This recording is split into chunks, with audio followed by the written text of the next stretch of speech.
Halo guys, kali ini kita akan membahas 3 kasus pelanggaran etika bisnis. Perkenalkan, saya Daniela Audrey dengan NIM 211010150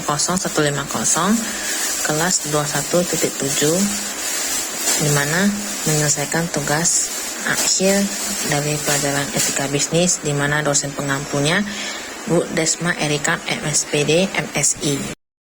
Contoh kasus yang pertama ialah pelanggaran etika bisnis yang dilakukan oleh PT Danone.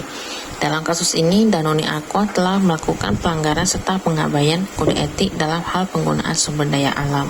Sebenarnya, keprihatinan dunia akan eksploitasi sumber daya alam sudah dapat dirasakan semenjak diselenggarakannya United Nations Conference on Environment and Development atau Earth Summit di Rio de Janeiro pada tahun 1992 yang membahas mengenai perubahan iklim. Dalam mengimplementasikan atau mengaplikasikan etika dalam rekayasa terutama dalam penciptaan produk baru, maka hal-hal yang harus diketahui ialah sebaik apa produk yang dihasilkan, pengaruh atau fungsi produk tersebut kepada konsumen, perubahan yang akan ditimbulkan kepada konsumen, sebaik apa kegunaan produk tersebut dalam berbagai kondisi yang dihadapi, produk tersebut aman atau tidak, dampak buruk dari produk jika mengabaikan peringatan-peringatan yang ada. Produk yang dihasilkan oleh Aqua sebagian telah memenuhi dari ketentuan di atas, di mana mampu menghasilkan air bersih untuk keperluan air minum untuk banyak orang, dan menjamin tingkat keamanan untuk menggunakan produknya. Tapi yang jadi permasalahannya, datang dari manakah air bersih yang dijual oleh Aqua, sehingga sekarang manusia perlu membayar hanya untuk mendapatkan air bersih. Salah satu dari sekian banyak sumber mata air yang dieksploitasi habis-habisan oleh Aqua ialah sumber mata air di Polan Harjo, Kabupaten Klaten, Jawa Tengah, yang dimana di daerah tersebut masyarakatnya menopangkan kehidupannya dari sektor pertanian. Karena debit air menurun sangat drastis sejak Aqua beroperasi di sana, sekarang para petani terpaksa harus menyewa pompa untuk memenuhi kebutuhan irigasi sawahnya.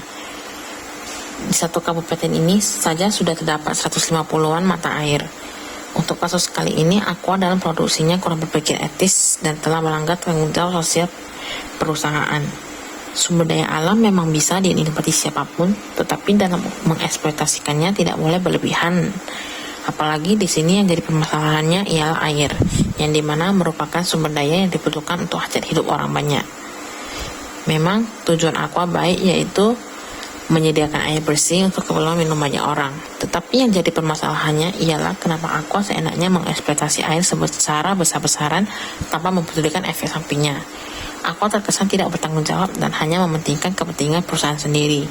Masyarakat menjadi bersaing dengan pihak Aqua untuk mendapatkan air. Di kasus ini, Aqua tidak berpikir secara etis dalam hal deontologis. Konsep hak dalam menguasai negara menjadi instrumen dasar dalam eksploitasi sumber daya alam di Indonesia. Secara historis, melalui konsep ini pemerintah telah mengkari semangat demokrasi ekonomi dan pencapaian kesejahteraan rakyat. Beberapa kebijakan yang mendukung praktek sesat ini diantaranya memperlakukan skema perundang-undangan nasional seperti UU Nomor 5 Tahun 1860 tentang pokok-pokok agraria, UU Nomor 20 Tahun 1861 tentang pencabutan hak atas tanah, dan yang lainnya. Kebijakan otonomi daerah yang didasarkan UU Nomor 32 Tahun 2004 sebagai penyempurnaan dari UU Nomor 22 Tahun 1999 tentang pemerintah daerah, serta adanya UU 25 Tahun 1999 tentang perimbangan keuangan pusat dan daerah, yang dimaknai sebagai desentralisasi kekuasaan dalam mendorong daerah-daerah untuk melirik dan mengandalkan sumber daya alam sebagai sumber PAD, sehingga maraklah beragam perda dan kebijakan pemberian izin oleh kepala daerah kepada beragam kegiatan eksplorasi dan eksploitasi oleh investor, dan ini menjadi ancaman yang nyata bagi ketersediaan daya alam kita. Kasus kedua, kita akan membahas tentang pelanggaran etika bisnis Telkomsel, di mana diduga melakukan manipulasi dalam iklan Takmania. Telkomsel diduga melakukan manipulasi dalam program Takmania dengan tetap menarik pulsa pelanggan meski keutamaan dalam program itu tidak diberikan. Salah seorang warga kota Medan, Mulyadi, mengatakan dalam iklannya, Telkomsel menjanjikan gratis menelepon ke sesama produk operator seluler itu selama 5.400 detik. Untuk mendapatkan layanan itu, pulsa pelanggan akan dikurangi Rp3.000 setelah mendaftar melalui SMS TM ON yang dikirim ke nomor 8999 terlebih dahulu. Namun, pelanggan sering merasa kecewa karena layanan itu selalu gagal dan hanya dijawab dengan pernyataan maaf disebabkan sistem di operator seluler tersebut sedang sibuk serta disuruh mencoba lagi. Tapi pulsa pelanggan tetap dikurangi dan apabila terus dicoba tetap juga gagal, sedangkan pulsa terus dikurangi. Warga kota Medan yang lain, Ulung, mengatakan penggunaan layanan Takmania yang diiklankan Telkomsel itu seperti berjudi. Kadang-kadang berhasil, kadang-kadang gagal, namun pulsa tetap ditarik. Direktur Lembaga Advokasi dan Perlindungan Konsumen Farid Waji mengatakan layanan iklan Telkomsel itu dapat dianggap manipulasi karena terjadinya misleading atau perbedaan antara realisasi dengan janji. Pihaknya siap memfasilitasi dan melakukan pendampingan jika ada warga yang merasa dirugikan dan akan menggugat permasalahan itu secara hukum.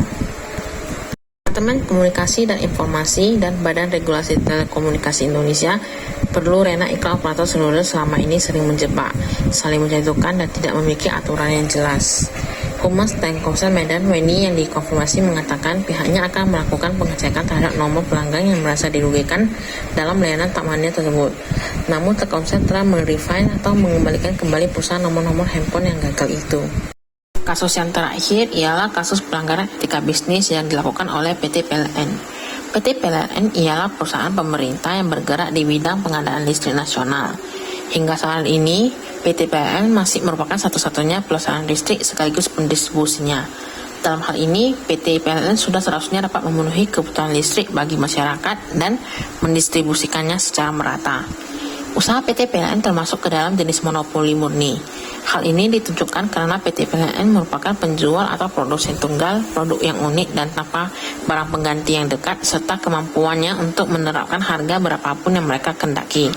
Contoh kasus monopoli yang dilakukan oleh PT PLN ialah fungsi PT PLN yang sebagai pembangkit distribusi dan transmisi listrik mulai dipecah. Swasta diizinkan berpartisipasi dalam upaya pembangkitan tenaga listrik. Sementara untuk distribusi dan transmisi tetap ditangani PT PLN. Yang kedua, krisis listrik memuncak saat PT PLN memperlakukan pemadaman listrik secara bergiliran di berbagai wilayah termasuk Jakarta dan sekitarnya selama periode 11 sampai 25 Juli 2008. Hal ini diperparah oleh pengalihan jam operasional kerja industri ke hari Sabtu dan Minggu sekali sebulan.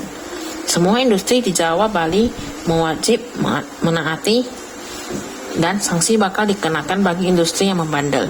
Dengan alasan klasik, PLN berdalih pemadaman dilakukan akibat defisit daya listrik yang semakin parah karena adanya gangguan pasokan batubara pembangkit utama di sistem kelistrikan Jawa Bali, yaitu di pembangkit Tanjung Jati, Paiton Unit 1 dan 2, serta Cilacap.